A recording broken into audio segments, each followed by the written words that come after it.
কে দাদা বাবু, এইবার ধরা খাইছো। আমি জানতাম তোমরা একদিন ধরা খাবা, একদিন আমাদের পা ধরে এভাবে মাপ চাবা। আমি জানতাম সেটা এত কাছাকাছি এত তাড়াতাড়ি আমি বুঝতে পারিনি।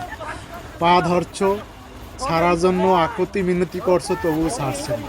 তোদেরকে এইভাবে শিক্ষা দিতে হবে, তোদেরকে আরো কঠোরভাবে শিক্ষা দিতে হবে। তোরা কখনো বাংলাদেশকে ছোট চোখে দেখেছো সব সময়, কখনো ভালো চোখে তোরা দেখো নাই।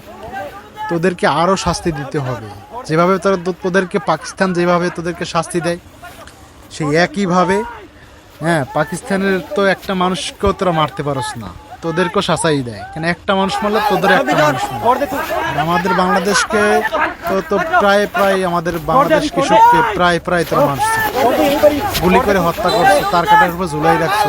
এইবার তোরা পার পাবি, তোদেরকে এইবার চারিদিক দিয়ে ধরবো।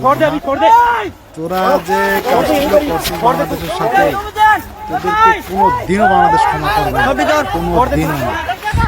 তোরা প্রত্যেকবার কৃষককে ধরে বাংলাদেশের ভিতরে ঢুইকা কৃষক ধরো, তারপর ইন্ডিয়ান তারপর বলো কি যে ইন্ডিয়া ঢুকছে, তারপর মারধর করো, গুলি করে হত্যা করো। এইবার তোরা আসছো কৃষক ধরার জন্য, কৃষক তো এবার ঠেলা সামলাও, বোঝো মনা কেমন লাগে।